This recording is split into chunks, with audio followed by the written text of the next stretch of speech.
Hello and welcome to today's show, which is called The Deeper the Better. No, it's not clickbait before anyone asks.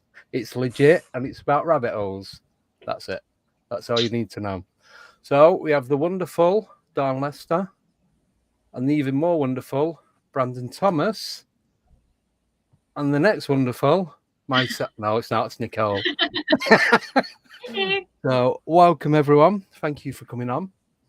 Really appreciate it. This one is going out as a podcast, but we are also going out at 10 p.m. tomorrow EST on to the UnX Network Paranormal Radio over in the US. So we go out every Saturday night, 10 p.m. EST. So that's that. So it's only the Friday show that we go on there. So it just makes it easier for the running of it. So yeah, that's that. Just a quick update before we go into this. The Halloween special is, I don't know if anyone noticed, it does say the unlive guests because there are not going to be any guests on. The way we're going to be doing it, well, there is going to be guests, but it's not going to be guests. So the guest is going to be Tommy. So this is myself, Nicole, and Tommy. Tommy is 100% guaranteed. He's off work. He's not going anywhere. He's not got any birthday parties. He's not gate crashing anything. He's actually going to be here live with me and Nicole. We are going to be doing a kind of quiz. So I'm going to have 4 paranormal stories. Nicole's going to have 4. Tommy's going to have 4. Only one of them from each of us is going to be true. There are going to be 3 that are made up. Each other has to guess which one is a true one between myself, Tommy, and Nicole. And people in the chat have to guess all 3, which are correct. Whoever guesses all 3 will actually win a really cool prize.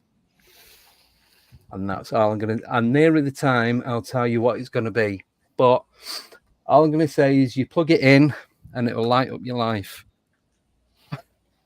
That's it. That's how you get him. So, yeah, you just have to work out what my true story is, what Nicole's true story is, and what Tommy's true story is. We're going to guess as part of it, but it's down to you guys in the chat to get it right. And the first person to get it right, they'll even ship over to America. So wherever you are, you'll get it. And there's only one of them so far. So that's it.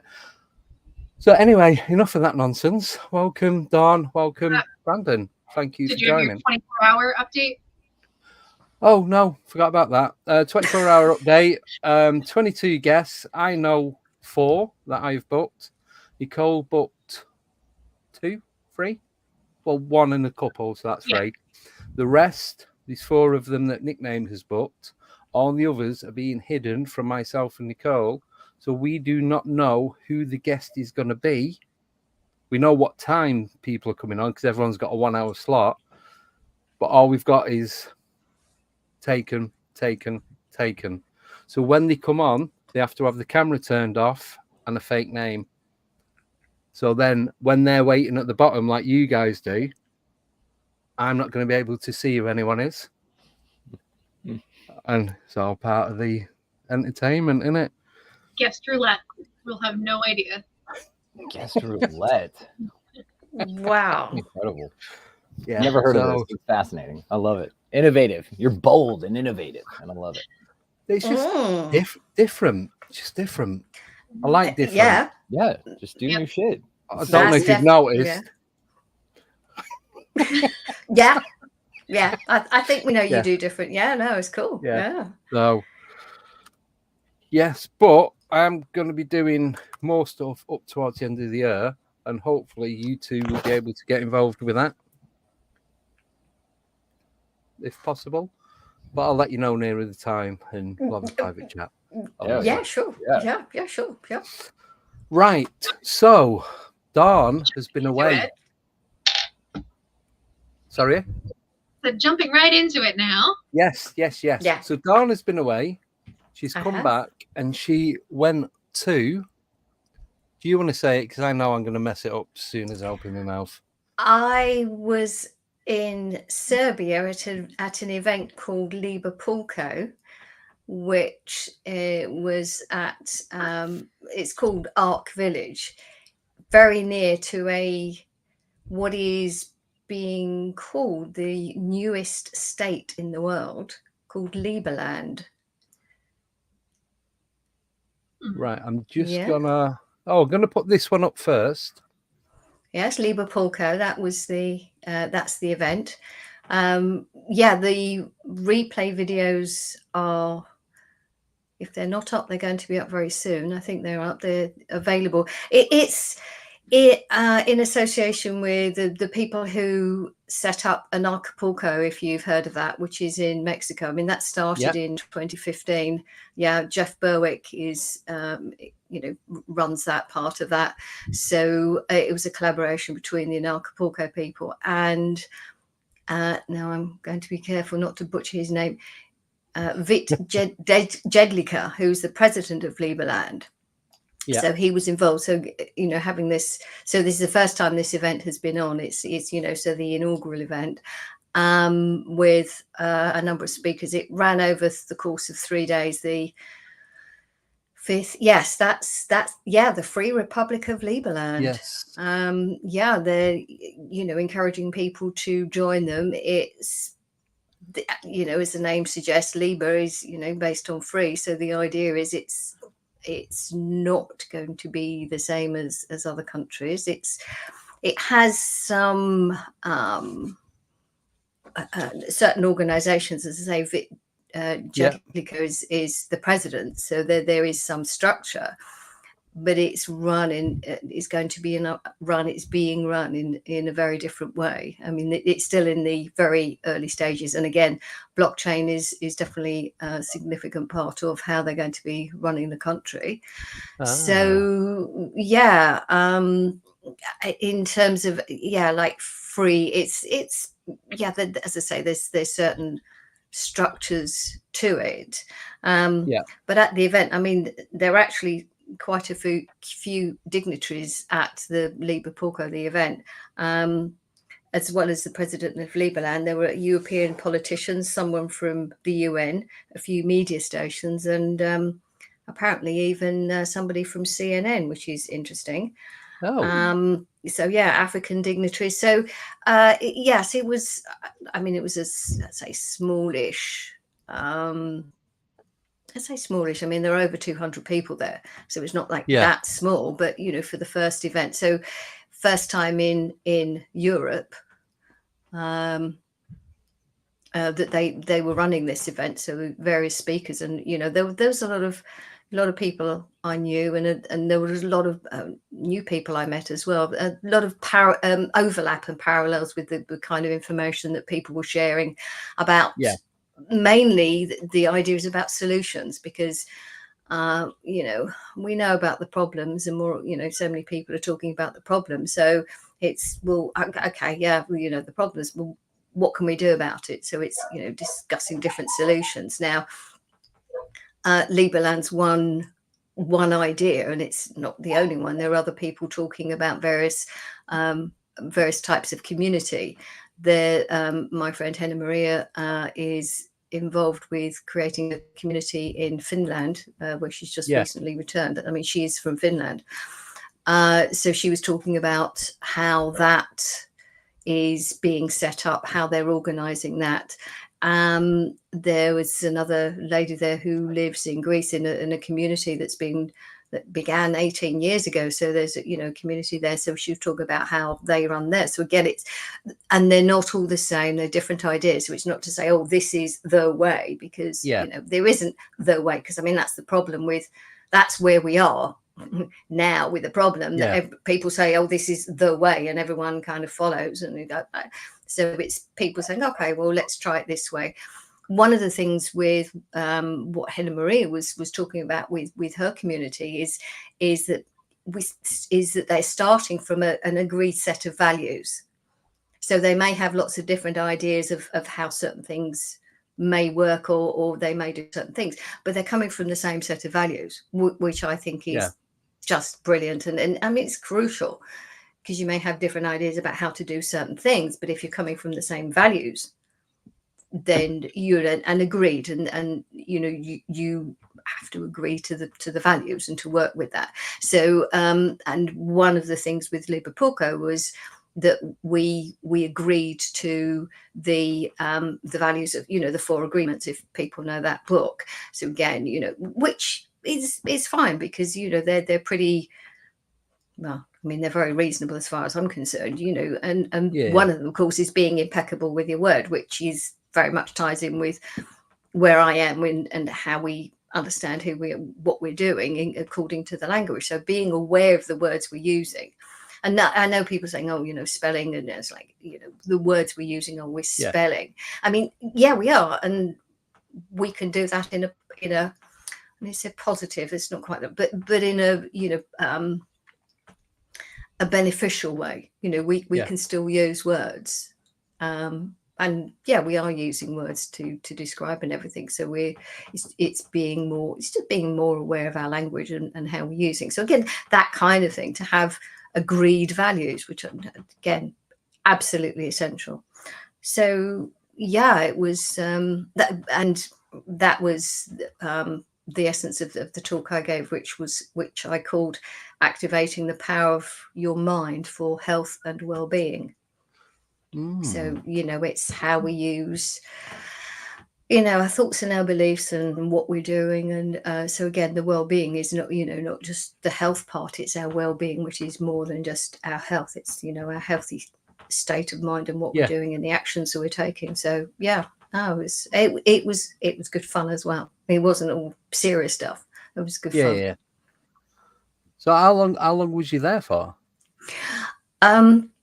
Well, the event took place over 3 days, the 5th to the 7th of September, because the actual event space was 3 hours from the airport, and the flight was about 3 hours, and then you have to get to the airport umpteen hours before and all that stuff.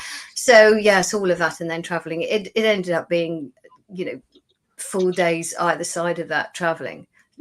Best part, like 12 hours traveling. So yeah, I got home late Sunday night. I was like, oh, yeah. No, I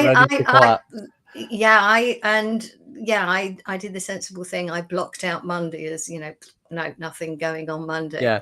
And I was so pleased I did, because it was, it was good fun. There was all sorts of things going on, and just hanging with people I know, which was good. Excellent. It was that as well, that. So yeah.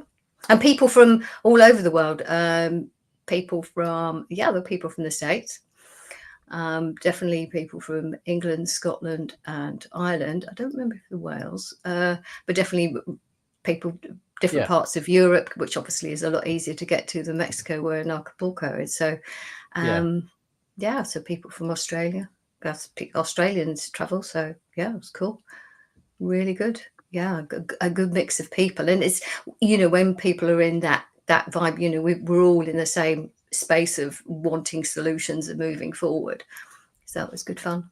Yeah. You're kind of with your own people, and you can chat about all sorts of things. You don't have to watch what you're saying. So yeah, very cool. Yeah. Are you not, do you not get, because you go to a few of these different type of things, don't you? You never get worried that it could be some sort of cult, or do you do your research beforehand? I'm not saying it is, but do you ever think it could be a cult? Well, I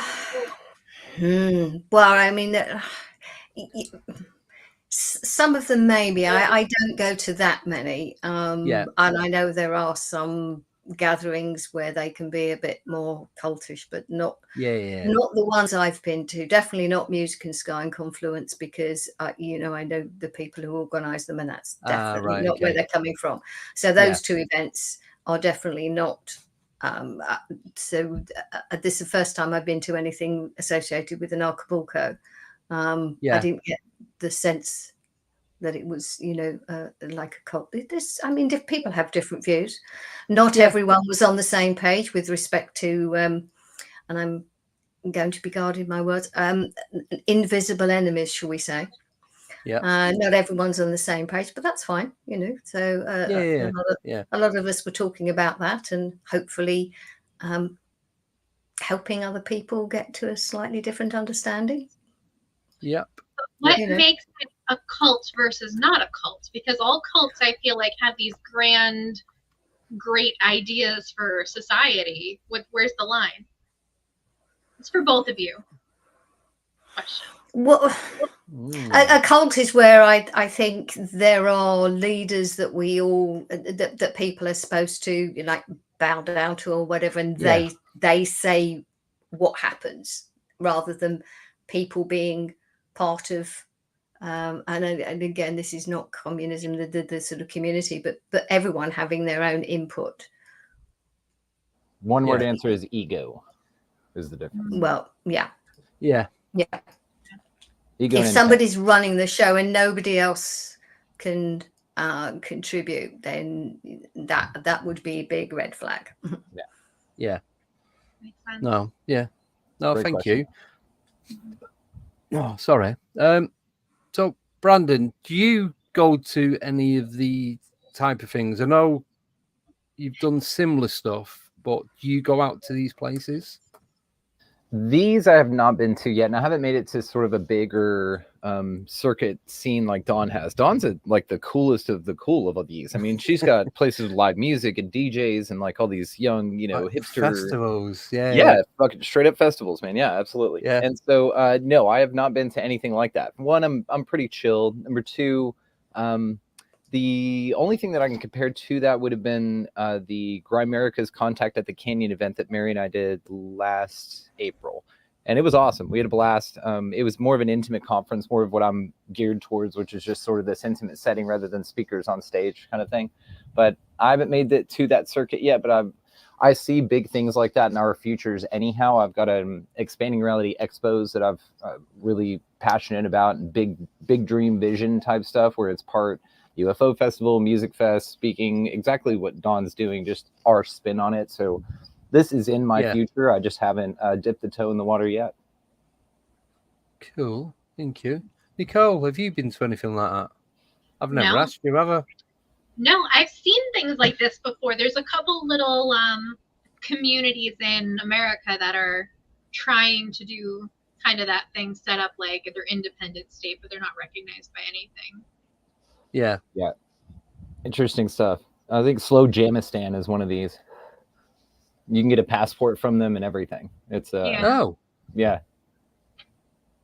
There's one that's like in Utah, and it's like national animal is the squid.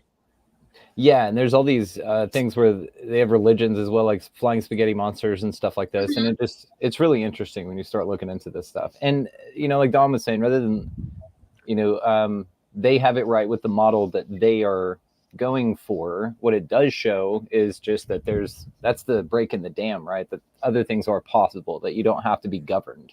And so this idea of coming together as more of a community is something that's very inspiring to people rather than this govern me harder daddy kind of thing. And I think that that's still going to be available. You're still going to have, until it's, massive change, you're still going to have pockets where we'll be considered lepers and outcasts for living out where we do and doing what we do without hospitals and all those things. But that's fine. Like we would rather not be a part of that anyway. And so I do think that there's sort of this, Jules Verne's with his book, The Time Machine, when he talked about going super far into the future, is those things that live underground, the Morlocks, right? Then that race of people above ground. And it's sort of this, maybe this what this 3D, 5D split is. It's some of us just fuck off to the woods, and some people go into these smart cities and are governed harder, Now I want a t-shirt that says govern me harder, daddy. I've got one. It's on my store. It's got a cat on it. Well, it says ungovernable, actually. And so that's the one that you want. Ungovernable. Okay. All right. Ungovernable. That's the one. That's the one Especially you want. If it's got a cat on it. Yes, please. It's got a cool 3-eye cat on it, actually. It's got a third eye, and it's really neon. It's pretty cool. But it's expanding reality. I made a bunch of shirts. I've got a T-Rex shirt that I think you guys would really like. And a Chakras t-shirt that I think you guys would really like. On TeePublic, that's what it's on? Yes. Go to TeePublic. Actually, pull it up. That would be fun. Yeah, I was going to say, do you want to share some t-shirt designs I've done there. But the Ungovernable is a lot of fun. Mary got one. She wears it around and shit. It's got a little cat on it. It's pretty cool. I just went to town in Canva one day and just started going nuts with a bunch of t-shirt designs, and And so I pulled a few up, and there's some like aliens and stuff on there. There's our logo and things like that. And you could slap it on anything because it's TeePublic. So yeah, there you go. Thank you. Look at that plug. If you want, TeePublic. can you share it? Can you pull it up so we can see the graphics? This is not a plug. I just want you guys to see what I'm talking about. No, that's fine. You got it. You have it up, Andy. I won't get it anyway. So, but I don't know where it's going to go. We can go deeper into this to stick with the theme, Yeah. Boom. Where? How's your Where boy have- doing? Okay, so there's you an got alien you one got governable. yeah, you got a few. So you got the one with the cat, the extraterrestrial there, and you got a few. Extraterrestrial. Ah. Wonderful. Love that. Oh, Isn't that adorable? Come on. All right, if you scroll down a little, bro, or who's controlling this, so I know who to talk. I am. Nicole. Oh, Okay, love the black cat. click on I that. love that Yeah, black That cat. one right there. That's Now the one. that with That's the black, the one. that with the black background though, and I think you can open it up and select it. Now, if you look to the one to the right, that's our Lizard Turds T-shirt. That was a lot of fun. Oh, but if you you can any blow color. the yeah, you can do any color. Oh, Going back. Sorry. see, I like the Check out the Lizard Turds one. That one's anatomy of the third-eyed frog. Third Eyed Frog is awesome. That was a commission from an I like artist that actually. one. She's a art teacher in Florida. She's like a high school art teacher in Florida. I found on Instagram and just commissioned her to do that one piece, and it's really cool. So yeah, let's check out the Lizard Turds one if you want to blow that one up a little bit. Yeah. And you can hit the arrow to the right of it, and yeah, there you go. So that's representing lizard turds. Okay, not all lizard people are turds, and that's what this delineates. Is it shows that some are no good and they're trying to run the world, probably in president suits, maybe, but some are not. And 16 bucks, that's not bad for a t-shirt. Nah, it's a good steal. It's pretty cheap. And then if you want, check out the Align Your Shockers one. That one's pretty cool. I was just looking. I made a whole video about this one, and it's for the spiritual community. And if do you use this site for your merchandise? Yeah, right now this is where we are. I'm looking for more of an aligned partnership thing. I love Forgotten Youth actually is my distributor, but I haven't gone the way of like launching a design, getting a bunch of them sent to the house in a bunch of different sizes, and then being left over with those, whenever it doesn't sell, or then shipping them all over the world. One of the more logistically simple things for somebody like me right now is just to throw stuff up on TeePublic, see if there's a demand. If there is, I would love to expand this into some custom marketability with somebody who I already know and absolutely adore. A guy named Patricio Arpaia. He runs ForgottenYouthSupply.com. Highly recommend this. All of his shirts are incredible. The little mat that I use is his from Supply.com. Yeah, ForgottenYouthSupply.com. Let's absolutely shout this dude up. ForgottenYouthSupply.com. Mm-hmm. Forgotten Youth Supply. Yeah, supply. See if you can go with that. Maybe it's a .net or something, but I'm pretty sure it's a .co. .com. I got it. Is it a .co? C-O? .co, yeah. Thank you. Okay, if you go to the shop, this dude actually teamed up with me, and we did a custom logo with one of his artists for Expanding Reality. And this is another thing he wanted to do as well. We did it as sort of a double thing to promote the show. See down there to the right, the third, all the way to the right? That's our logoed shirt. So he did this, and he's got stickers and stuff too. He did this with one of his artists, and it's just a shirt for our show to promote both, right? To show our love for Patricio and then vice versa. So these are sold out, I think. I think you mean a small left is what he said, but these sold out pretty quick, so we're going to do another one of them. Yeah. So there you go. But his stuff is awesome. If you back out one more and then go back to his shop, or one more thing to show you guys, because I want to promote the shit out of this. He does his own incense, yes. All of his clothing is incredible. And he makes this, by the way. All of his clothing is the best quality of stuff we've ever gotten. He just so happens to be a buddy. Like, I would promote this if he was a piece of shit, but he just so happens to be wonderful and adorable. If you look right in the middle, see that mat with the 3 dudes on it? This one? Yeah, that's a mouse pad / game board. And I filmed my latest, I just did a whole video series on the Mindful Expansion Volume 1 on how to use every single part of its 25 videos. And I used this mat as my background for it or whatever, but it's also a massive mouse pad. We just got one sent in from Mary. So I use this in the studio. This is what, this is what all my shit's created on. I love that thing. It's a massive mouse pad, but you can also play like D&D or Magic or something on it. but it's huge. Wow. It's beautiful. Mm-hmm. 14 by 24 inches. That's Yeah, you can big. scroll, hit one of the arrows. I think it shows a little bit of a scale. Yeah, there you go. Mhm. Oh, that's But what I so need. you can put like your keyboard on it and notes and Yeah. everything, and then you have the whole thing for a mouse pad. And it's one of those Yeah. thin, foamy ones, not like the crappy. You know what I mean? Everything he does is Yeah. high quality. Like Yeah. everything he does is the shit. I love that this has turned into like a 5-7 minute plug for Forgotten Youth, but I love them. I really do. But that will be our clothing distributor because we've already teamed up, and I know the guy. And yeah. Excellent. Just interesting, like navigating all that stuff. Because do I want to ship shirts or do I want to do a podcast? You know what I mean? It's sort of like you really do need to delegate your time with the offerings that you have, especially like this. I'm really looking forward to something legit with Patricio and Forgotten Youth. So, and already I'm mindful of it. We have shirts up. I've done logos. I've got an endless amount of creativity that I want to do. One of those shirts up there was T-Retz, and it's a character that I've got in a kid's book, and his name's T-Retz, right? And that's just his jam, okay? So there's a lot of fun things that we want to do with this, but we do want a more customizable touch. And so it is something down the line that we're looking forward to, just like custom printing with the publishing. I don't want to be a slave to anyone, number one, but be bound by KDP or Barnes & Noble and what they're willing or capable of doing. I've got a bunch of cool ideas I'd like to see in print. It just takes us forming that relationship, right? So we just start with the tools that we have available so we can get to where we want to go and bring it all down. And then those tools will have to adapt to come up to the scale that we've set. Yeah. Yeah, the book publisher, I mean, to distribute them yourself, I mean, it costs a fortune to send them out. You know, I mean, there's just no way. Well, certainly and then you're limited. Our book is, yeah. I didn't want to. Yeah, I just didn't want to. You know, be a distributor, like you say. You have to choose you want to be a where you want or an author, or you want to sell T-shirts, or do you want to do your podcast? And it's fascinating. You have to decide what you want to do, and then do those other things as like kind of auxiliary things. Are you a podcaster that also has merch? Are you using your podcast just to sell merch? Like, right?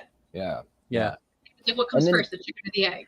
That's why you have collaborations with other people, and you know, you just work together, and that's the point of, you know, you shouldn't have to think that you've got to do all of it yourself. And it kind of, you know, there are things that I know I can do and things that maybe I can do, but don't necessarily want to. So if you don't really want to, you know you're not going to do them as well. So you might as well put your energy in what you can do, and then outsource to people who are really good at that other stuff where you go, oh wow, you can do that, fantastic.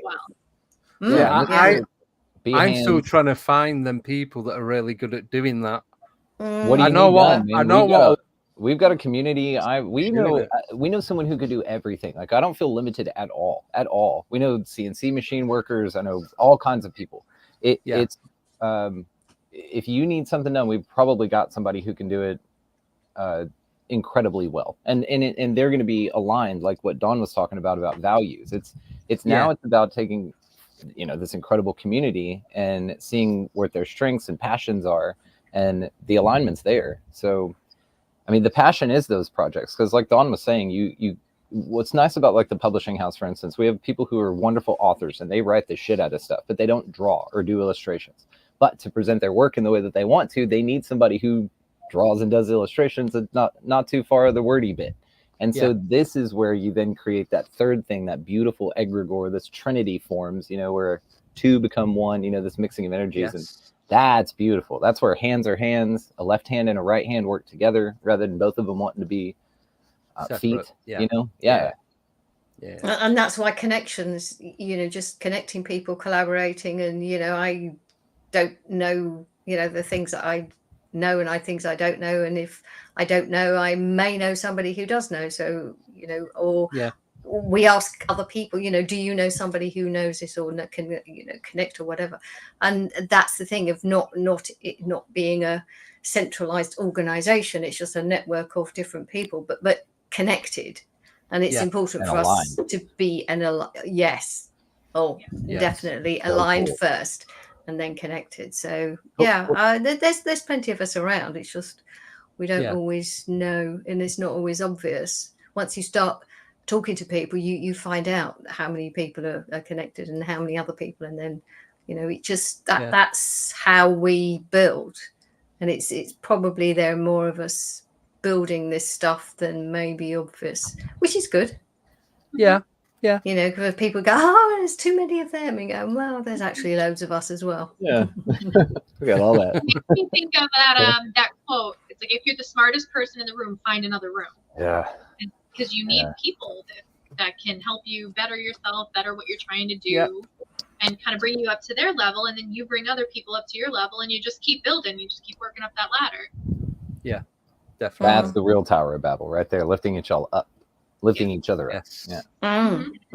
Yeah. See, I do actually know one person. I don't know one person. I know a particular person, and if she doesn't know somebody in a certain sector that I need to speak to, then no one knows. It's like, it's just weird. She just knows. You need something, you message her. Do you give me contact details to a blah blah blah? As soon as she's ready, you'll get like 4 or 5 different numbers. It's like, just tell them you got a number off me. It's like, wow. Community, man. That's beautiful. But that says a lot about you. You've become a trustworthy recipient of such folk. So she could take amazingly cool people that she's got wonderful connections and rapport with and share them with you, knowing that they'll be well taken care of. Yeah. So I just need to contact them, I think.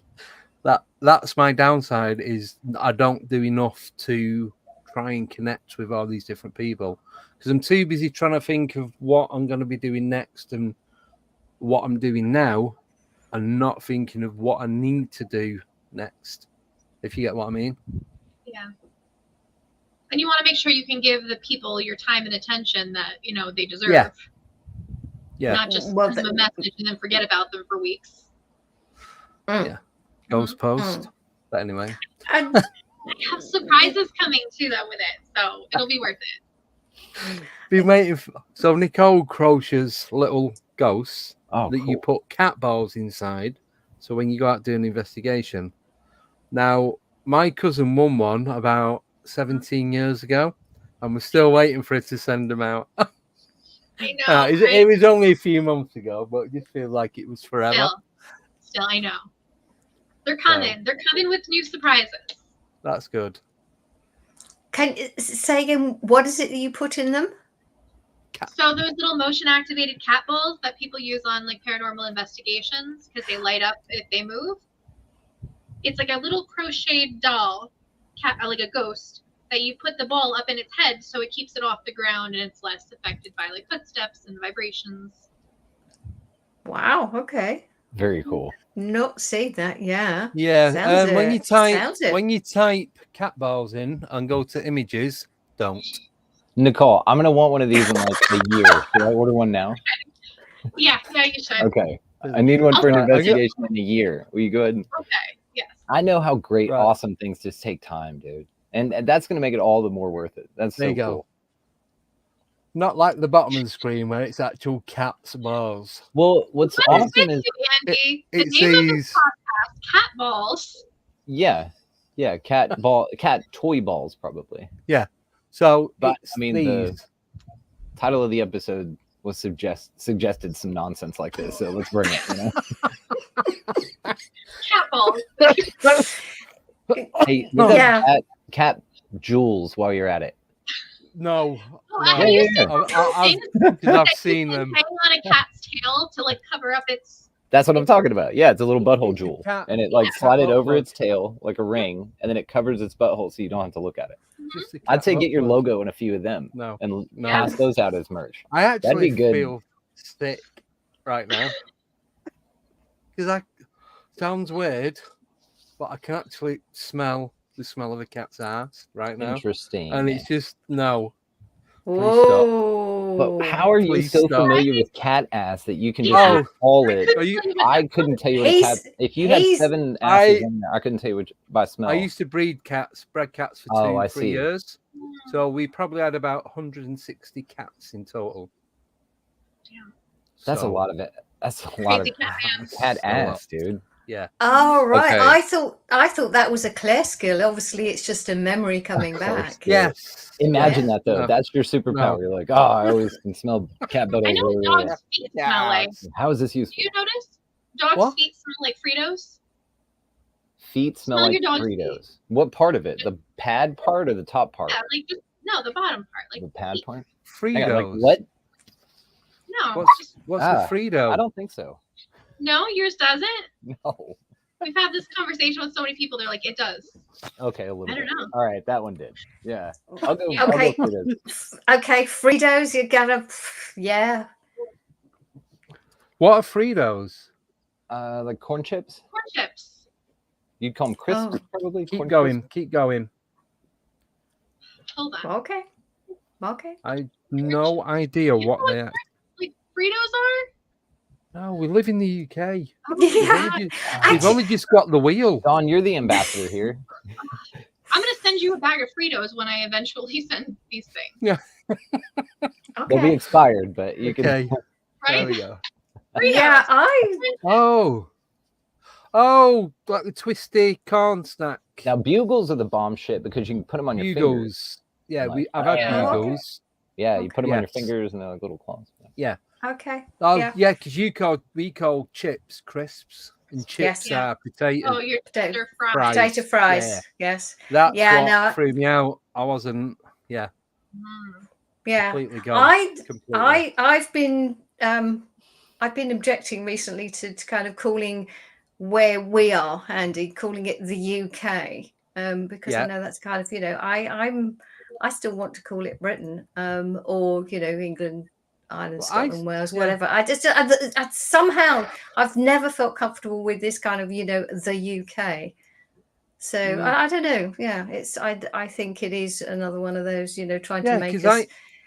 Yeah, it's Yeah. the corporation thing, but so obviously it's something natural. It's just in Yeah. me. It's just, Yeah, but I still say it. I still say it. It's just I feel, I don't know, just doesn't kind of don't feel right. Yeah, I don't even say Britain. I say England because I'm not Well, yeah. from Scotland, Wales, and Ireland. Yeah, You yeah. can't be from all four countries. No. I like England. Jojo in the chat there. England. Yes, I saw that. Yeah, it's England. Well, that's the the football kind of call, isn't Yeah. it? England. Anyway, yeah, sorry about Very that. It's much, kind of yeah. like calling the United States America when it's just part of America. Like we have North There's- America, South America, we have Canada. Yeah. Yes, but Don's not correct, but Don's right. The name change is a corporate one. So there's 3 different United States. There's the United States. There's the United States, and all these are spelled with either capitals or not, and that depends if you're contracting into. That depends on which U.S. you're talking about, which level of citizen or free person that you're interacting with that on. So if somebody were to ask me, for instance, if I'm from the state of Texas, I would say no. And the answer, why I would say no is because the state of Texas is a corporation. But whenever they say, well, then are you from Texas? I say, yes, I'm from the landmass of Texas. But that's because I'm a free man. I'm not contracted into the corporation of the state of. That's how you so it's very, and it's all laid over the top of shit to look normal. So it fades right in. The fonts are the same color, everything. It's just new. It's a whole separate language that wraps all of that up and makes it a corporation rather than a land, which is where the confusion gets. But that's how they run shit, is because we all just assume that it means the same thing, but it does not. Yeah, but saying that, so I'm from Manchester, which is a city, which is in Lancashire, which is a county. Now, when I was born many, many years ago, it was Manchester, Lancashire, Great Britain. And it is, so your zip code, we have the postcode, and it's usually the letter that your postcode starts with is the first letter of where you're from. So Manchester, the part of Manchester from, it's M27. So it's Manchester 27. Then you've got Bristol, which is BS, unfortunate for people that live in Bristol. Then Northampton, where I am now, is NN. London is L. Or you got different parts of London. Or Liverpool is L. So it's like that throughout the country. Now, you've got a place now called Salford, which is a city in Manchester. So you've got a city inside a city because you've both got cathedrals. So that's how it works in the UK. I don't know if it's the same in America, but you can't have a city in a city. It just doesn't work. So people say, oh, you're from Salford. I'm like, no, I'm from Manchester. On my birth certificate, it says I'm from Swinton, which going back was Swinetown, because it used to be full of pig farms. So like back like 200-300 years ago. So that's the breakdown of it all. But I'm from Swinton, Manchester, not Swinton, Salford. All they've done is expand Salford for the councils, for doing the maintenance, for the buildings, the roads, all that kind of stuff. It's all to do with the repairs, to make it, to break away from Manchester, so that Manchester gets more money for the budget to do their repairs, and Salford does the same, and so on and so on. Because then you've got Tameside, you've got Oldham, you've got Stockport. They're all in Manchester. They are all still Manchester, but they've broken down into like boroughs to save Manchester money. But you can't have a city in a city. And it's a similar sort of thing. I'm not from Salford. And that's it. I just thought I'd put that out there. And like one example in the States here is, Nicole, do you work for the federal government? No. Do you live or were you born in Washington, D.C., that 10 square mile radius? No. Do you check a box that reads, I am a U.S. citizen, whenever it asks you? Yes. You're lying. Do you know why? Why? Because you're not a U.S. citizen, because you answered the first two questions in the negative.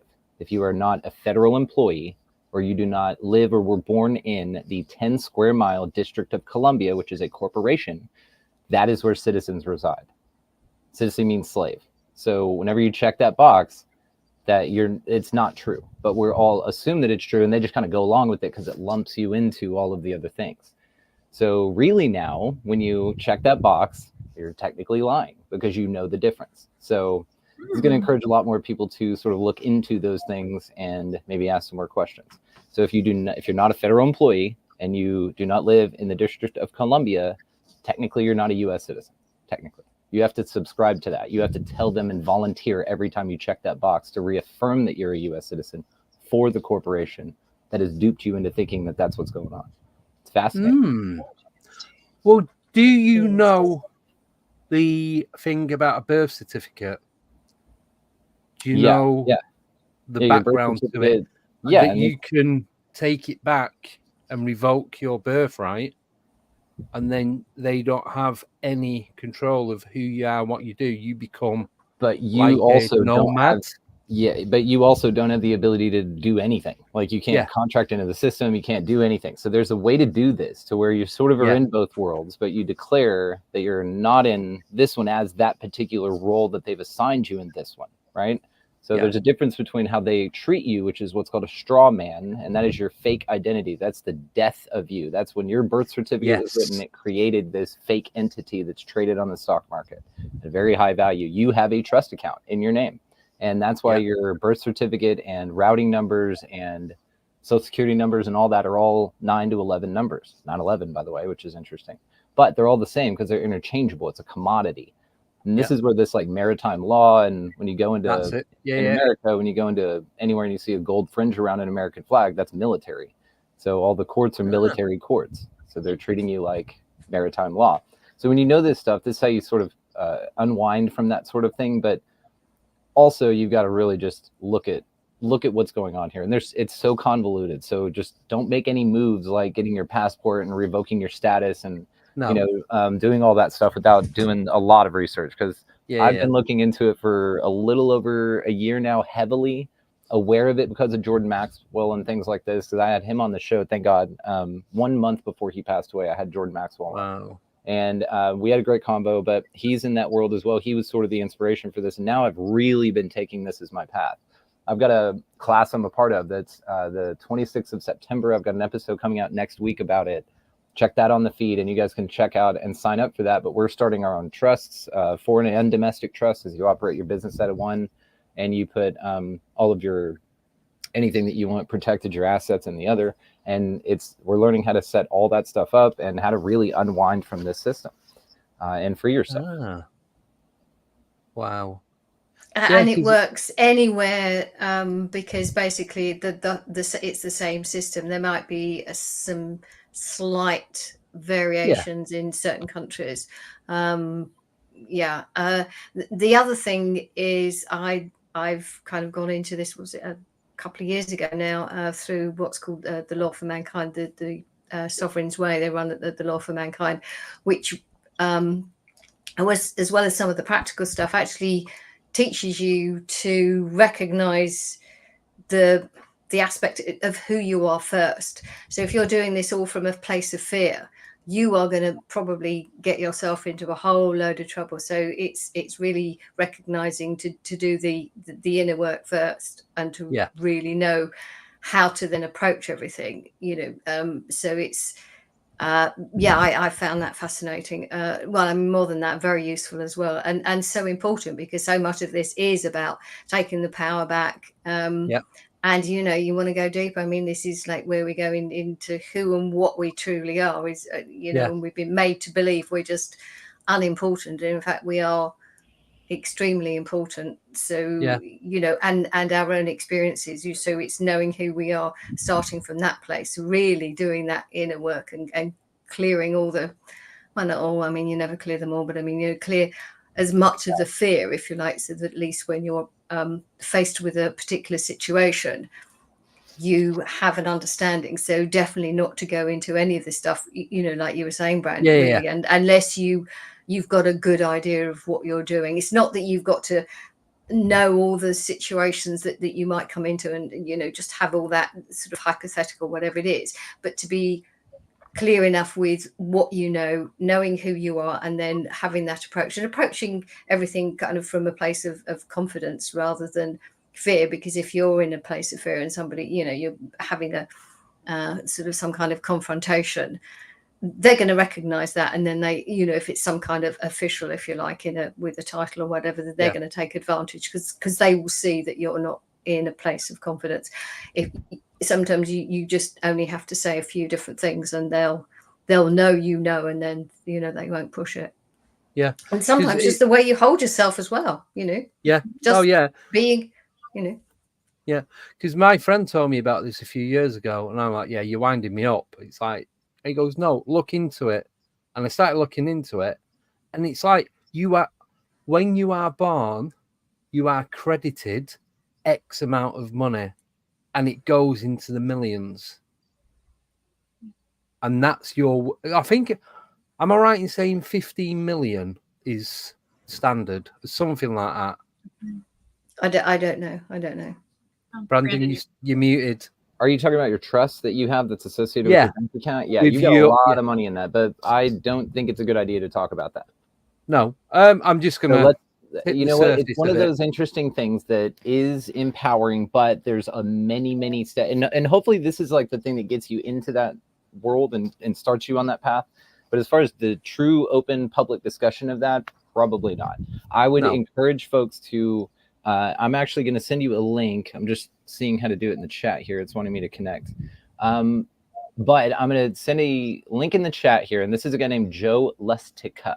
And he is on Rumble. Yeah. This wants me to do all kinds of shit. Okay. He is on Rumble. Highly recommend this dude's channel. The stuff that he puts out on here is invaluable. He has trust classes. And this is the guys group that I'm a part of that I will be joining on... Right. Do you want to put it in the private chat and I can copy and paste it? It might it doesn't matter. It might not let you do it because you're private chat. I see. Classed as a there you go. Guest. Okay, so if you guys check this guy out, this is where I would start, and I would. There's a lot of steps before you're starting to get into trust, first of all, and then second of all to get into what you're talking about. But I think it's an awesome thing to be motivated by. But I would recommend not to talk about it openly in public. This is private information with private memberships for a reason, and it's usually to protect all involved. So because of a lot of interesting reasons. Yeah, it's the only thing I will actually recommend that we don't talk about in public. If you'll, there's plenty of things to talk about. Can I just say the last? That's rare. That's rare. So just simply because it's so easy to fuck it up, and it's so easy to get really screwed. So again, like Dawn said, this has to do with personal resolve first. Once you make that move, the information will absolutely come. And you've got to know what. If you're watching the videos of the guys that are getting tased and they're screaming, "But I'm a sovereign citizen," well then, and you don't know why they're getting tased just by what I just said there, please do some research, okay? Because sovereign and citizen are two they're competing. A sovereign means free or means to govern oneself, and then a citizen means slave. So Yeah. sovereign citizens, a free slave. What are you talking about? So again, if those are the people Mutually that you're getting your exclusive. information Yeah. on, Yeah. it's even that level of who do I listen to and understand. I can go ahead and tell you after the research. Start with Joe. There's plenty of folks out there and don't only listen to Joe, but start with Joe. Highly recommend this. And again, I'm a part of a class setting up trusts and getting out of this public banking and things like that. And where you start on September 26th.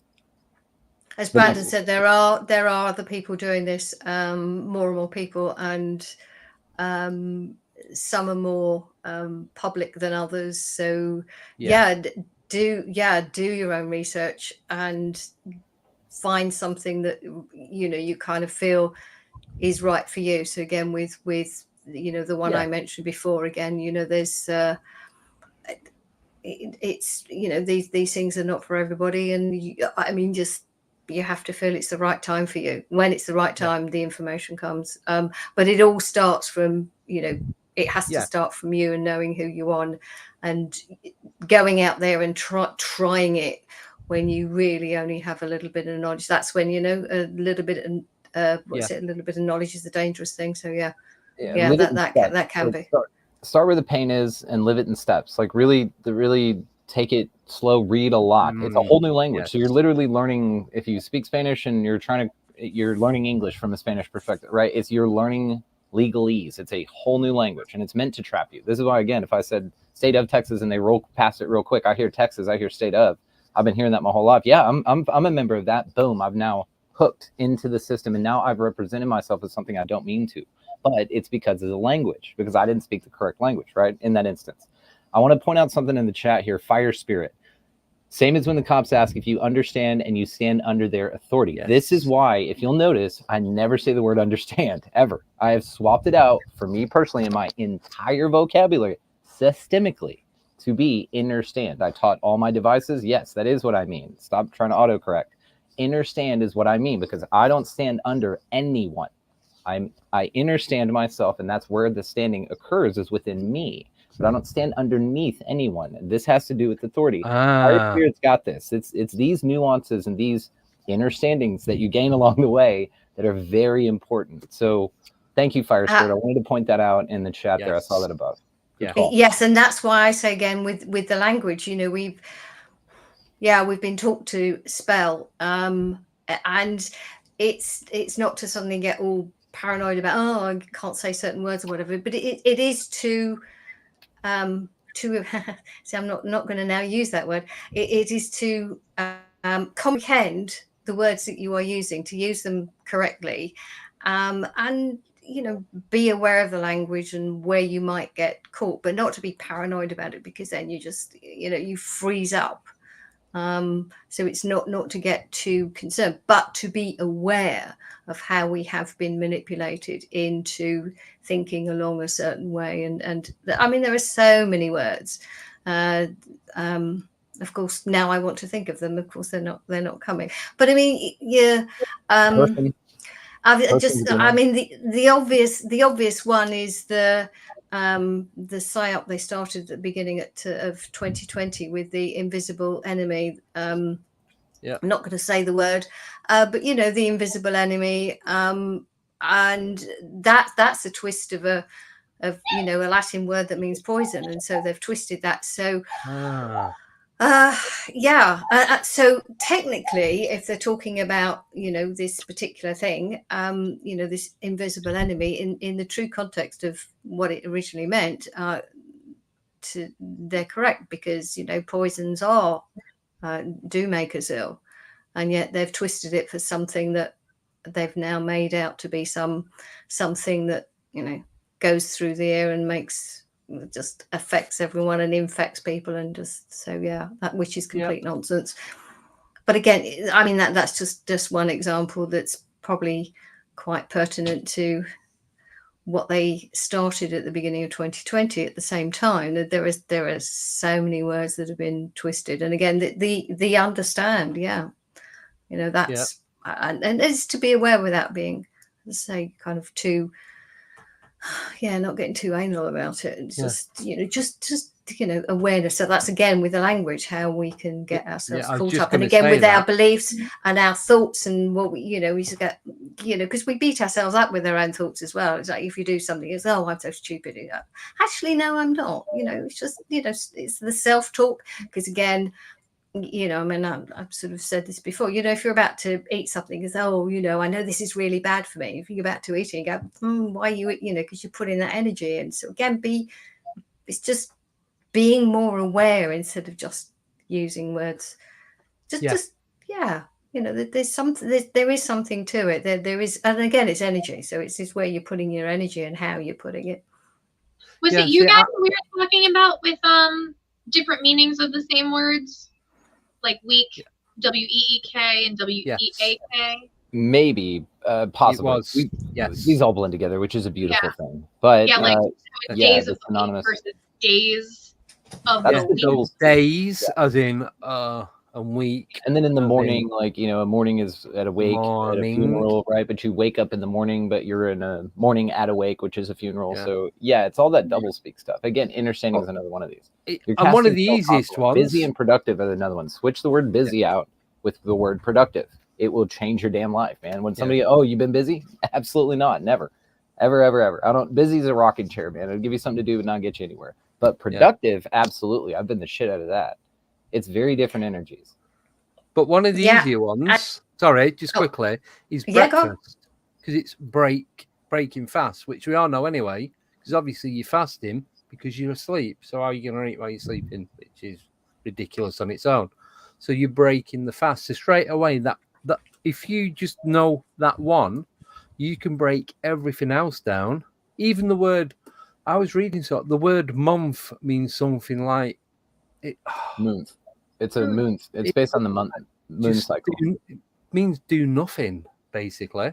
Oh, okay. Well, that's interesting. The moon's. I don't know. I can't remember the exact phrase, but it's literally you have no energy. It's just mundane sort of thing. Oh, and break down etymologies.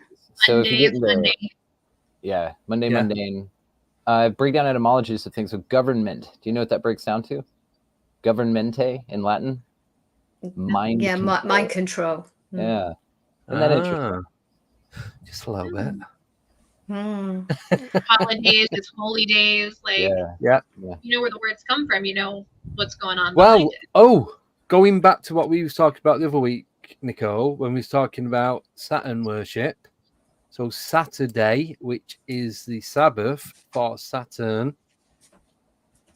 So that's where you've got the Sabbath, which is then relates to Hebrewism, Jewish. So their Sabbath is on a Saturday, and the Jewish have the little box thing on the cube on the head, which then that relates back again to Saturn. The planet Saturn. The Saturn is to do with Satan, and it's all just interlinked like you would never ever believe. Do you know what the cube is about for Saturn? Have you looked into the black cube stuff? Do you know why that is the way it is? No, I do, but I can't remember. But then if you get the cross, like the Holy Cross, and you fold it in itself, you then create a 3-dimensional cube. The other thing is also the idea that Saturn is satanic, and there are other views that that's not the case. And again, we're in some ways we're kind of being led into certain beliefs about evil and that kind of thing, and Satanism and stuff. And so, I mean, it's sometimes they can be other ways of fear mongering to make us scared about certain things, so to keep us control. So again, it's like the balance. You have to be discerning as to the information and not just dive into something because it's scary. I mean, we kind of sidetracked. I mean, one of the other words that I was going to bring in, I mean, it's a word that a lot of us use. Well, I try not to. It is the word nice. We say, things are nice, and when we think it has a particularly, it's like it's okay, it's nice. That's not its true meaning. When you look at it, it actually means something that's sort of more, it's like stupid rather than what we think of it. So again, it's like nice, you know, yeah, I mean, once you start looking at all sorts of words, but again, it's the but with the evil and Satan worship and stuff, and there's different information about some of these ideas that show that it's not quite, that's not its original. So again, you know, the deeper the better, you know, the deeper the better. So sometimes when you start actually going deeper into these subjects, you find that there's something, in some cases, what is underneath is something that's more natural, if you like, more aligned with the natural world and how people would live otherwise, you know, in sort of olden times, but it's been overturned into making, so like, you know, like paganism or whatever, it's, you know, it's made out to be something pretty horrible, where it's really connected to nature, that kind of thing. So it's but it made just out seems, to be it just seems that they're using particular words that have a negative meaning to give to us that we believe have a positive meaning, and we're putting it out constantly, like complimenting people and being nice, so to speak. Pun not intended, but I couldn't think of anything else quick enough. No, it's a good example. It shows how but in that way, then we're giving out the negative energy and not the positive. So we're kind of being led down a false path. Yeah. Well, so nice kind of. We are. Historically means wanton or dissolute. Yeah, as I say, it's appropriate and inappropriate. It can also mean exact. Yeah, so as I say, it's, you know, it's not the meaning. I would add that there's also our intention that has an effect as well. You know, our own energy. So if our intention is to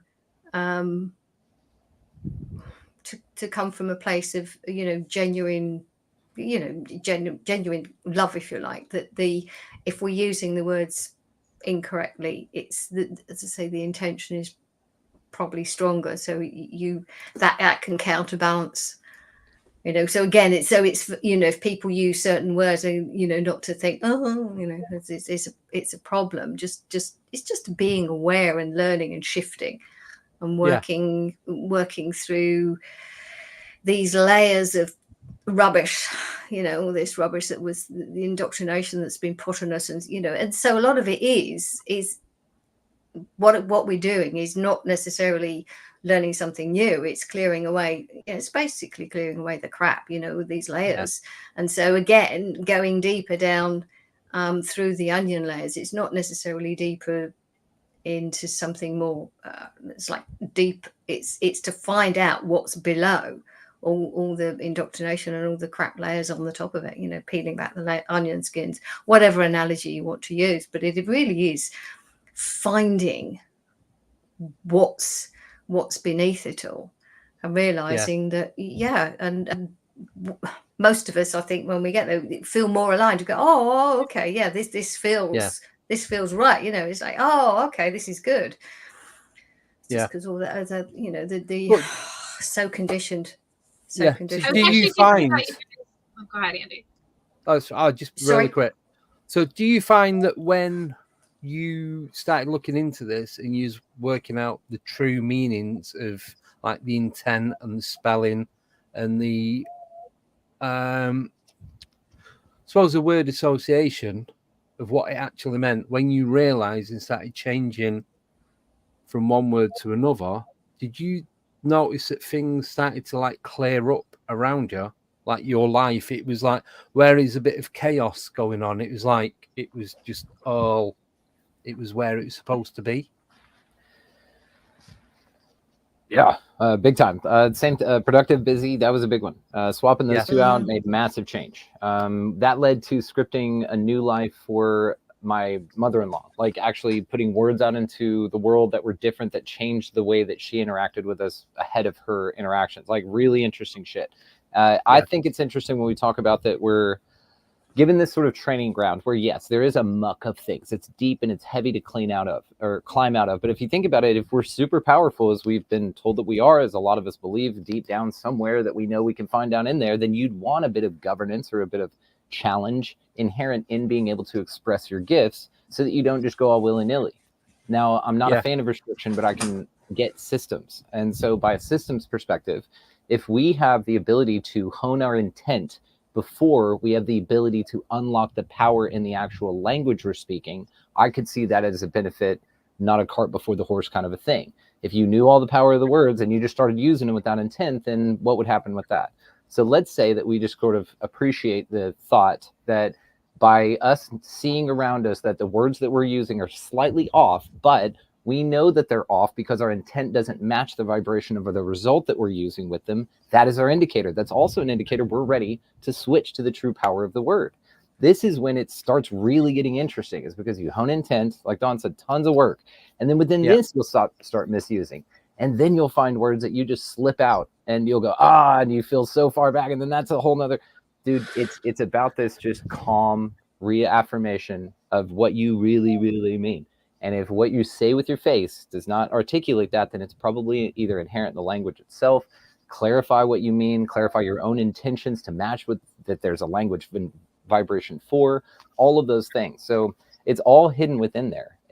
But again, I could see that having me call it busy for a while was necessary, because I didn't need it to be productive. I needed it to be busy so that I could learn what productive meant and the value of that.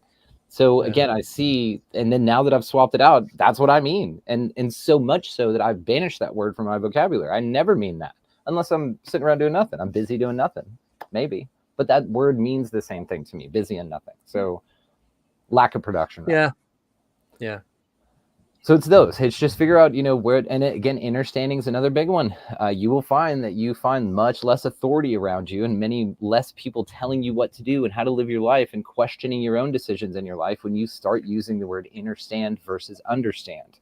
You're not outsourcing your understanding to everything. You're understanding it. Here's how I feel about this.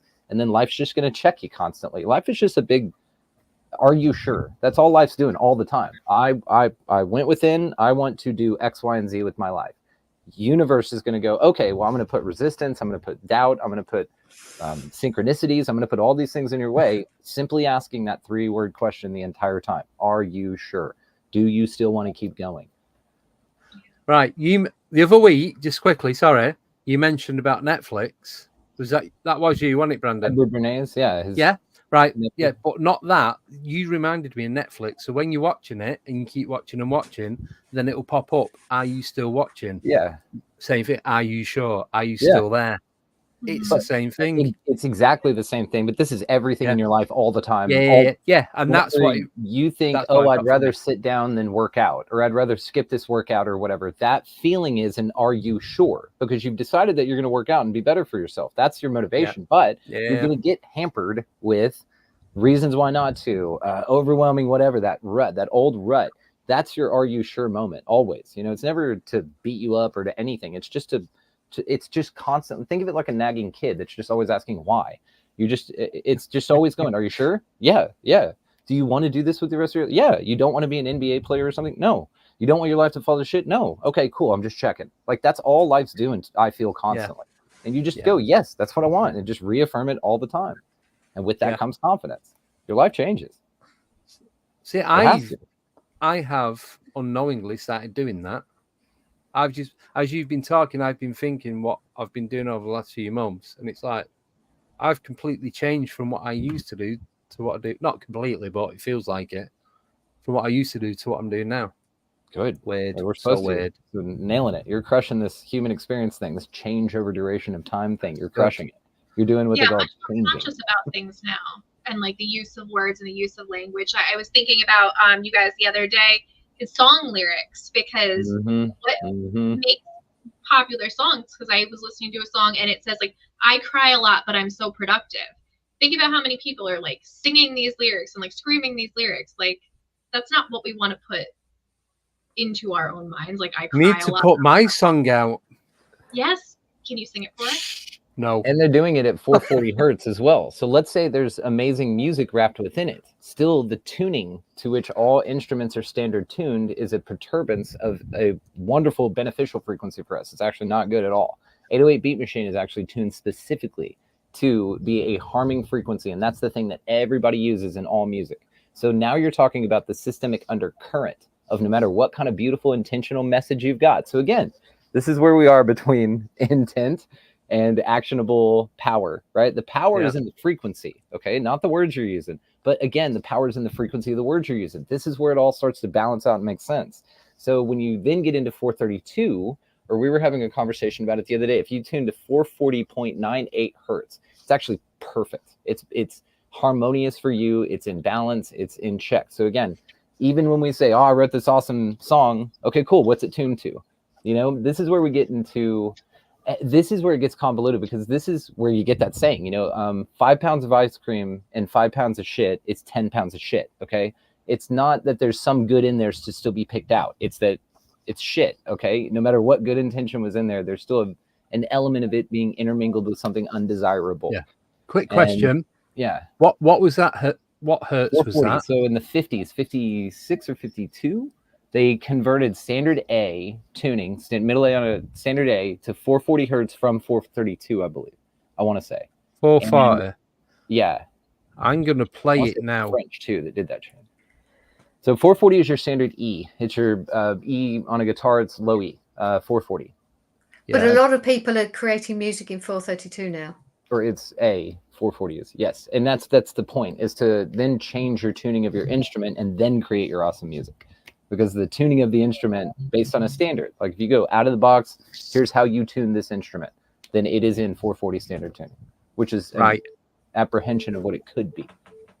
I've got a hertz thing app on my phone. I'm playing 440 hertz now. As we're talking. We're all getting headaches. We're all getting nausea. We're all wanting to kill the president. This is the Manchurian candidate frequency right here. Yeah. So, can you feel that? I could feel better. Does that help? Do 432. Hit that bitch. Right. There we go. I'll turn it up a touch. So you might hear humming noise. I'm not getting it. Don't hear anything. 528 is another good one. That's your heart chakra. That's also the natural vibration of a rose. That's its natural vibration is 528. The highest frequency organic. There we go. I think. Oh, that feels better. I don't think you're sharing it, bud. Are you sharing the audio? Oh, there it is. Yeah, there you go. How's that?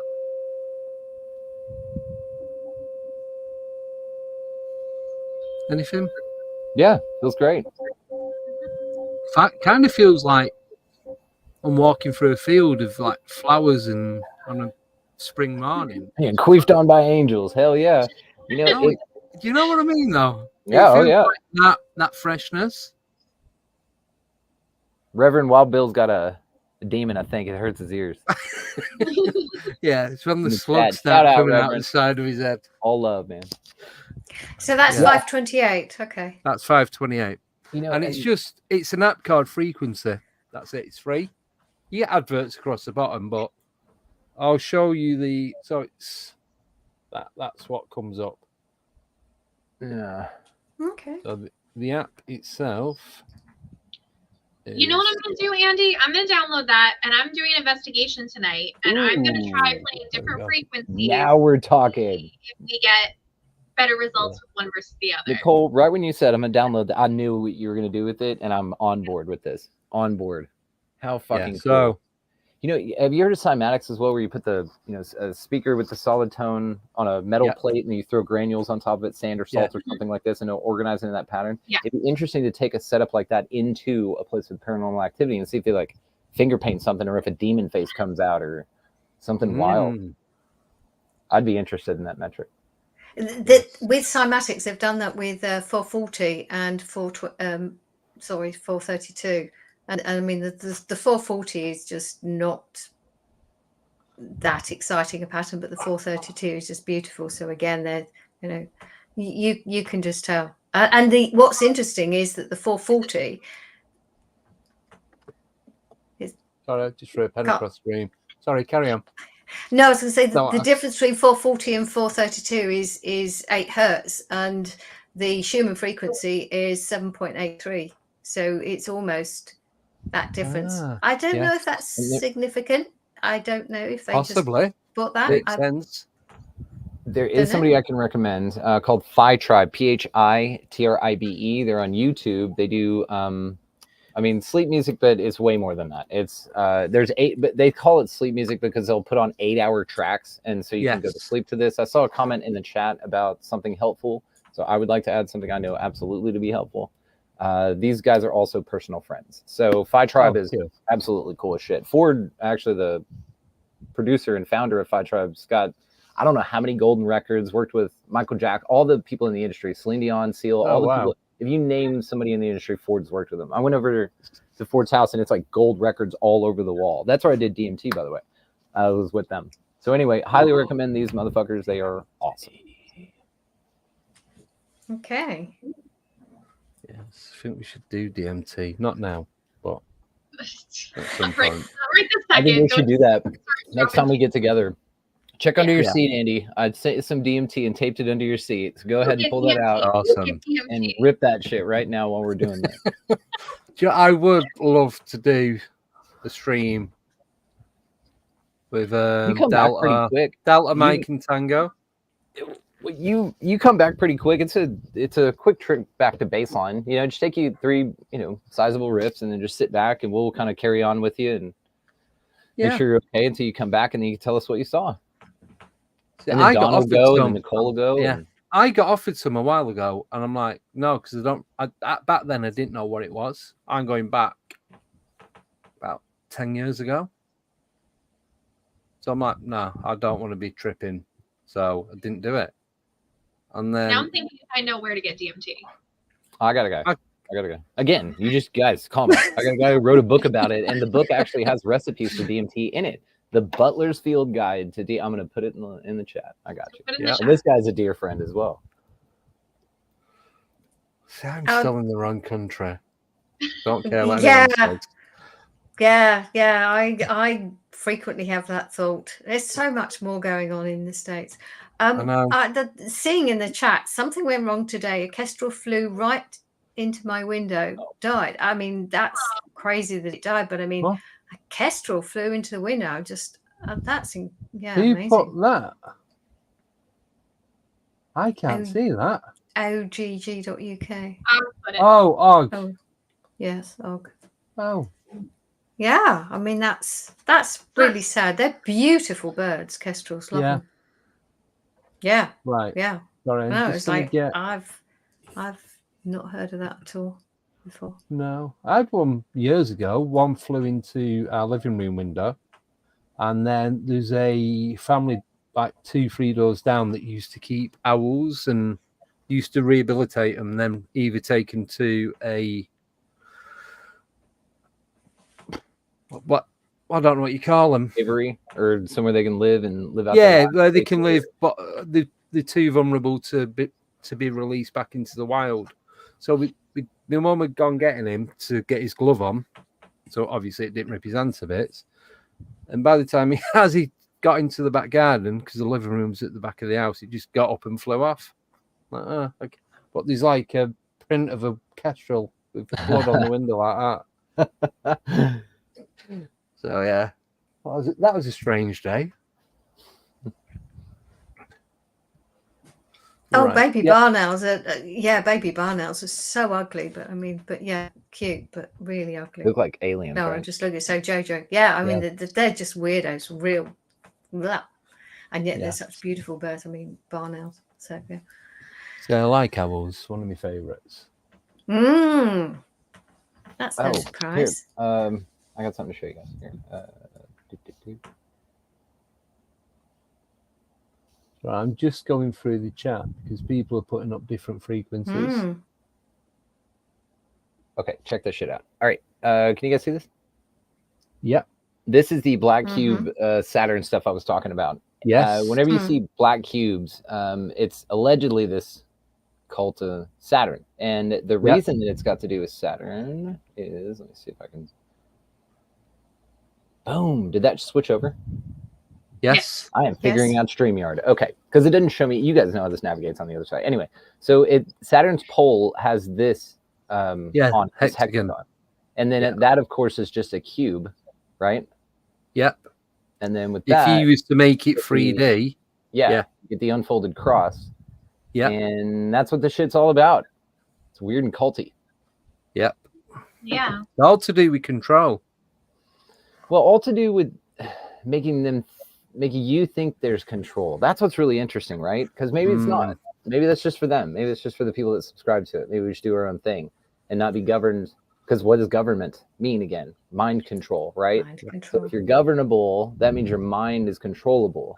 And if you're understanding, you're saying it under a bunch of people that are controlling you, then yeah, that makes sense. But if you're understanding, then you're much less controllable. You're much more aware of what's going on around you. And then it's just, you're ungovernable. You can get the t-shirt, wear it proudly.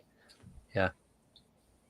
It all starts from us. And that's why we've been told, oh, don't be selfish. You know, yeah, that's like, oh, I mustn't be selfish. And you go, well, you have to look after yourself, because if you don't look after yourself, you can't look after other people. But then you're expecting if you're not looking after yourself, you're expecting somebody else to look after you, and go, that doesn't work.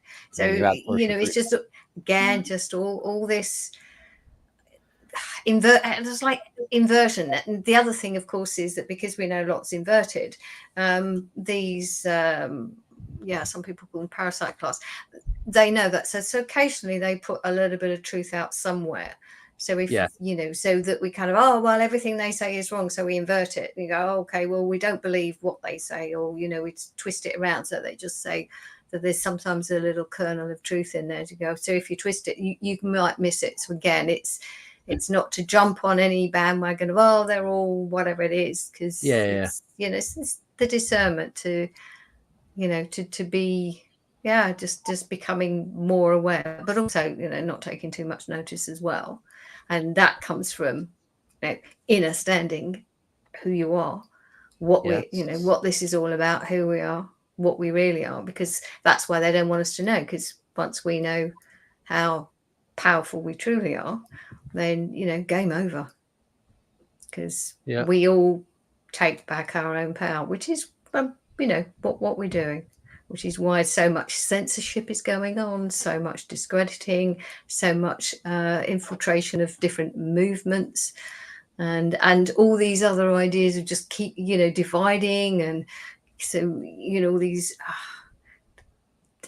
just creation of all kinds of ways of making us take sides. Well, it's either this or that. It's the color thing, the race thing, the gender thing. It's like from football teams to countries to the whole religions. All of it is like to get us divided and arguing. So the solution, as far as I'm concerned, is to say, okay, well, you may have a different point of view, but what have we got in common? What can we actually have a conversation about? What can we do to actually move forward, to find ways of living in harmony? If not, we don't have to totally agree, but at least have a civil dialogue. So not and that's also why I'm more and more reluctant to label people who are following the mainstream, giving them calling them different names or whatever, because I think that's still part of it. That it's okay, that's their choice. If that's their choice, that's fine.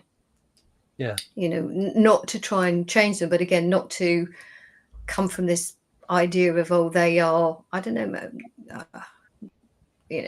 normies, zombies. I don't know. I'm just feeling that that's maybe being planted to again, other them, and there could be many people there who are in that group who are possibly open-minded that we could reach. And if we're being rude and abusive, they're not going to be interested. But if we say, okay, well, we're quite decent people, we'll talk to you, come and listen, they're more likely to come across. So again, it's this attitude trying to get us to be argumentative and well, I'm right about this, and go, okay, this is where I am. I could be wrong, could be right. Let's have a discussion. Let's have a dialogue. Totally It feels agree. that a way to keep us divided. Yeah, of course it is. It's like the stuff that was going on in the UK a couple of months ago, and it lasted for about 4 days because people realised what was happening. It was to do with the new Prime Minister, and that's what was really going on. And people just thought, don't know what we're doing. And it just stopped. As quick as it started, it stopped. And there's no reason behind any of it. Well, there was a reason behind it, but it wasn't the right reason. So, well, that's it. We're told something happens because X, Y, Z, and and everyone just jumps on that and go, just hang on a minute. What do we know? And wait to find out. I mean, a lot of it is manufactured. It's definitely. Set up. Yeah. It's like when I go and fuel the van up in the morning, I've got to walk past a newspaper stand, and there's about 8 different newspapers, and the front line, it's like, really, that's headline news? I won't repeat any of them because I'm not going there, but it's just, and people are going in and they're buying them, and it's like, do you really actually believe what is written in these things? Nearly swore bad then. Yeah, and it's just, I just can't do it. I don't understand why people still buy papers or read them online. I do now and again just to have a laugh and poke fun at it, but it's just for my own entertainment, really. And the story is rarely anything to do with the headline. Yeah, I mean, just the headlines.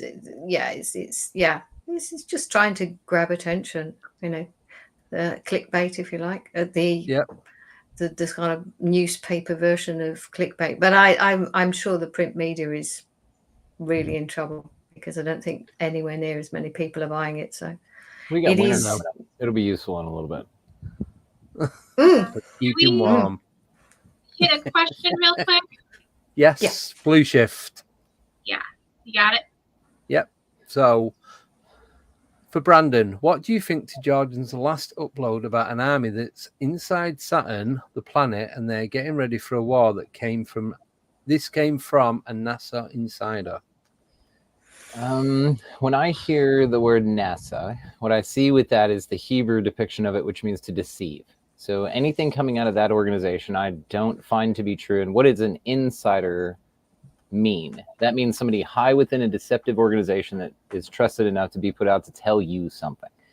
Now, what it also tells me is that the thought that things are within something called Saturn, which we then would assume and presuppose that they are talking about the planet, what we're told is a planet, which is we're told is a body. Then what's interesting about that, it's a gas giant, as far as what we're told in science, no solid surface to speak of. But if we step back one step from the presupposition, then that could mean that it's code, like something about the Saturn cult is doing its best to infiltrate, sort of a thing. Now, again, NASA, not a fan of anytime I hear NASA, I think go the other way. So whenever I hear this from NASA guys says this horrible thing may be coming from outside and there's shit you can do about it, I move on. Even Mr. Maxwell, I love him. I don't know what his worldview was and his perspectives and how far he got with the questions. And I mean, he passed a couple years ago, so it's, he's out of quite a bit of conversation we've had on this. And I think it's got more to do with symbolism. If we talk about representing bodies in the sky and things like this, Reverend Bill talking about moons of Saturn.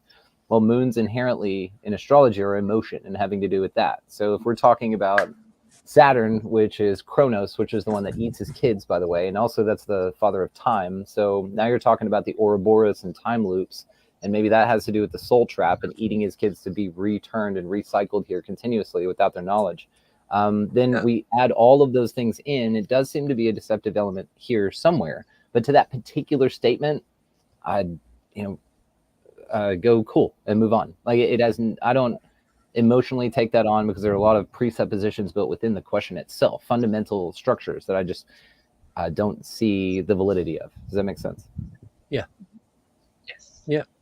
Thank you But for that. but what it does tell me is something out there wants us to think something out there is scary. And Yeah.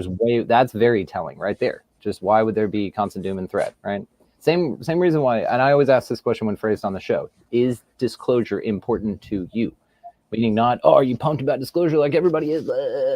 I just go, is disclosure important to you? And usually it's got to do, a lot of people won't even ask the question, oh, but they've been lying to us forever, but they're going to tell us the truth now.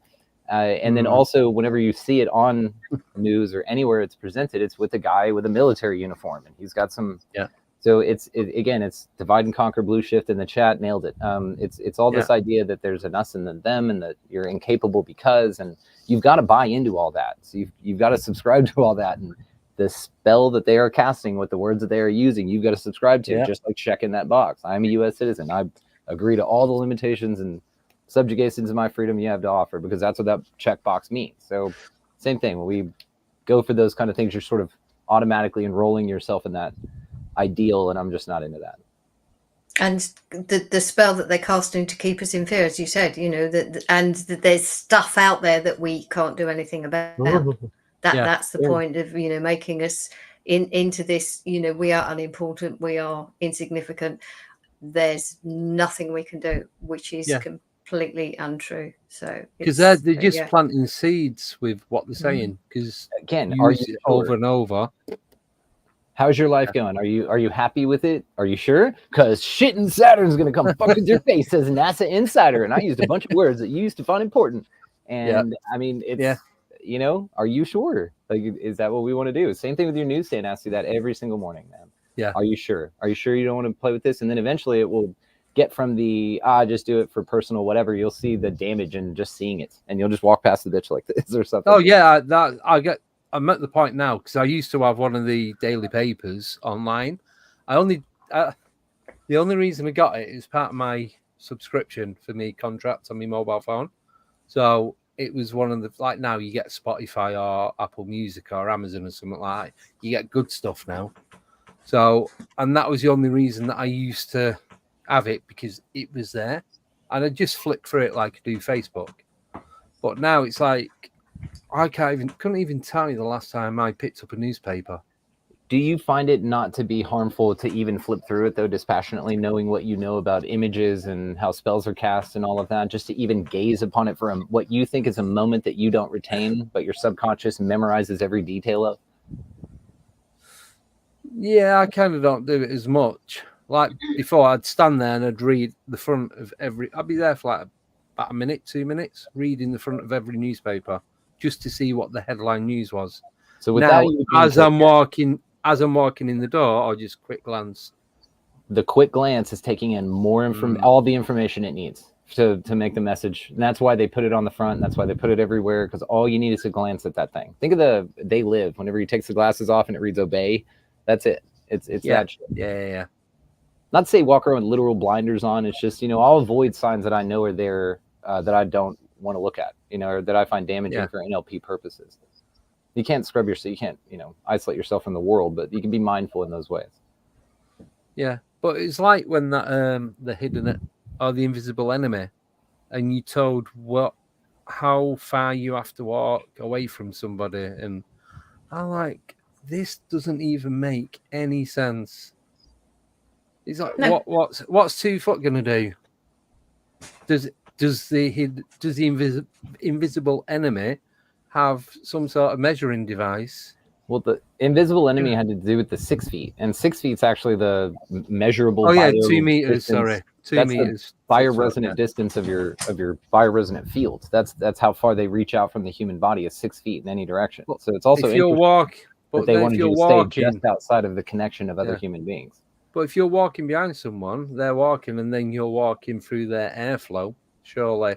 Oh, brother, none of it. 0% of it makes sense. So when we abandon the thought of it making sense, we just, you know, remove energy to that system, because none of it makes sense. So therefore, we just move on. The fact that even stating that it doesn't make sense is adding energy to the system, right? So we just move on from that.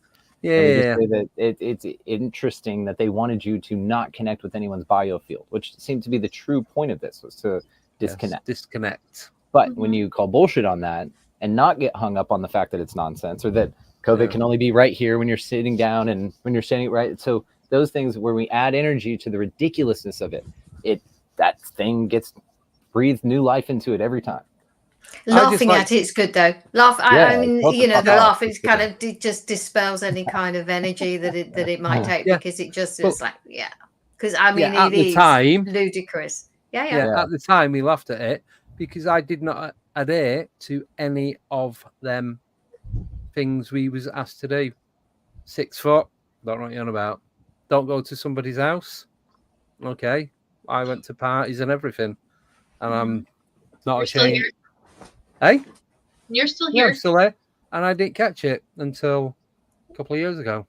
So, did you catch it? Do you think it's a thing? There's nothing to catch. I got something. Sorry, there's nothing. There's nothing to catch. You didn't catch anything. Sorry, I am going to pick you up on that one word. I am going to pick you up on that one word because there's nothing to catch. Again, I didn't catch so again with the language, your body expressed symptoms.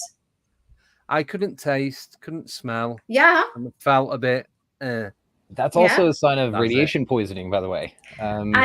Kicks on. And if you've read the book Invisible Rainbow by Arthur Furstenberg, he goes through every single rollout of all the technologies that have ever happened to man and the pandemics that resulted at the same exact time in the same exact areas that those not all of them. Actually, somebody's looked at those, Brandon, and apparently there are some slight shifts on that. But that's not too. I mean, it's a great book. I have read it.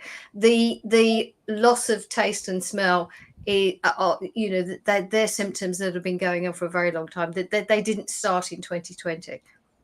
Again, part of it was a psyop. Again, I mean, it's you know, sometimes, and it's your body giving you some kind of message. Sometimes it's, you know, loss of taste is, well, don't eat. Maybe your body's saying, you know, back off the food for a bit. You know, it's not going to produce those sorts of symptoms. So there's nothing to catch. That, you know, these invisible enemies don't fly around. Your body expressed your body expressed symptoms, and that's fine because that's your body doing what it does, which is, you know, just having a spring clean or whatever it was, whenever it was. Could be a winter cleans, whatever. It's your body's saying, okay, time to have a bit of a cleanse. And that's, you know, so eye streaming, nose, whatever it is, cough stuff, it's, you know, and usually we feel rubbish, and most of the time we take something to keep going, but that's the complete opposite, which is, okay, feeling a bit rubbish, that's your body saying, take a rest, please. So you go and rest. That's why if you take a rest, keep hydrated, you get better quickly, or the symptoms subside more quickly, you get better, you feel better, and you are actually better. Whereas you take stuff to stop it all, your body's just saying, more crap to get rid of, thank you. Because we don't know how to look after our bodies. Our bodies are actually really amazing. Which was an event that I was at the week before. I said, you know, what if my body is brilliant? Which it is. You know, we're given this rubbish about how stupid our bodies are, you know, just machines of, you know, whatever it is, and we can't do anything about it. And in fact, we can. Our bodies are just amazing with what they cope with. So again, sorry, my rant. It's all right. It's just, you know, it's just because of stuff. So again, it's a language. It's a language thing. So, you know, just helping. The only thing that's going to get you around this realm, Andy, is the rhythm. Okay, the rhythm will get you, but COVID will not. Isn't that by what's she called? Rhythm is going to get you. Rhythm's going to get you every time. Yeah. Who sang that? What's her name? Stefan. Yeah, that's it. Yes, I couldn't think of the name. The picture I could see and everything. But going back to, I was telling you, taking vitamins and that. So vitamin D, vitamin B, zinc, magnesium, vitamin. I take K2. Vitamin C, I take 9 tablets every morning, each individual, not the multivitamins. Because when you take the vitamin D, you need magnesium to help shift the calcium from your arteries to the bone, and you need the K2 to activate it. So you need all three for them to work in sync for it to make it work. I'm also sleeping better at night. I have more energy during the day, but I walk around rattling. What about your cell salts? Are you taking those? No, I didn't get them. I've got, so these are, so bought one of these. I'll just show you. So these are all the tablets to take. So I've got chewable vitamin C. Then these are magnesium, zinc, vitamin B3, vitamin D3, vitamin D, B3 and B12. But I've also got now the multi vitamin B, so it's all combined. All the different vitamin Ds are in one, and then have glucosamine and the magnesium. And I've been on all of them now for 2 weeks, and my sleeping pattern's got better. Your memory's got better. I just feel more me, if that makes sense. Add creatine to the mix. That helps with mental clarity as well. Does it? Someone mentioned Don, what do you that. know about creatine? Me? Don, what do you know about creatine? Oh, I have a slightly different view on all these different vitamins, I'm afraid. So I'm gonna. oh. I don't know. I about guess that creatine. with the face. Just go outside, stand in the sun. That's all the vitamin D you need. Yeah. People But don't do that. it's- Everybody's vitamin D deficient. Like, you know how many prescriptions for vitamin D we fill? A lot But Like strong ones. they don't tell you that you need to have these other vitamins to help activate the vitamin D. Well, I mean, that's the thing that your body does need them all in balance, because you need, it's like the calcium. I think it's calcium, magnesium. You need one to be able to absorb the other. So, you if you're taking at the same time, people need to be very careful with where they're sourcing these vitamins or whatever from. So much of it's owned by the pharmaceutical industry. You've got to be really careful. So recommend that Christian Yordanov has the hookup on all that stuff. He gets the best supplements, any of that kind of stuff that you want. Hit up a guy named Christian Yordanov. I'll put his stuff in the chat. Yeah. I would disclaimer though. Nothing I'm saying should be construed as medical advice. I don't. What? That's I've been writing this down. Too late. Dawn said it, therefore, this is what? Dr. Dawn. But I did struggle getting hold of K2. I had to buy that online. Oh, let me put this in the private. It's in my paranormal kit. Hey, I've got 2 K2, 3 K2s. So I've got a digital and an analog K2 meter, and the kayak is a K2 kayak. Oh. I have a pink K2, a black K2, and a digital one. You're showing off now. I drive an XD and I have a Springfield XD firearm. So how much fun is that? That's a lot fun. of things similar. Christian Yordanov's stuff is in the private chat if you don't mind sharing that, Andy. And guys, this that he's sending there, that is a guy named Christian Yordanov. Don's been on the show. He's a dear friend of ours out of Portugal.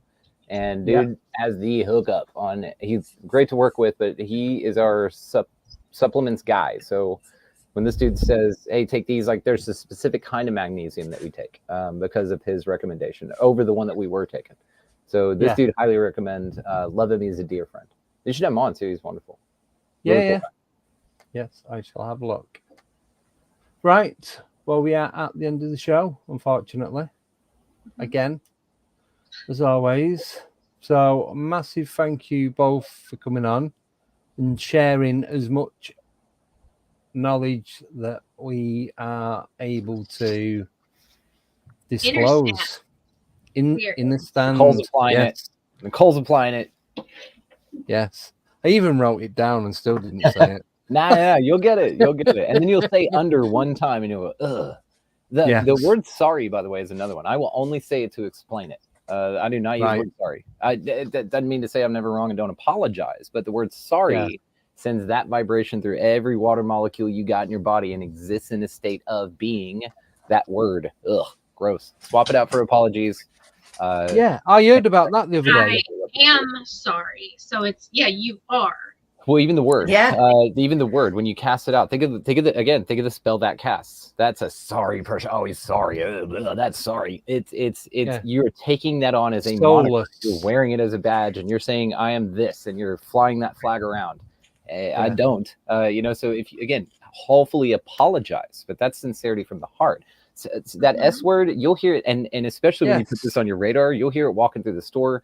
Anybody steps in front of you, boomers love this word. They just everything is, they're an imposition, they're in the way, they can't take up space. And again, this is so systemic. This has so much to do with your core. Because you've got sorrow.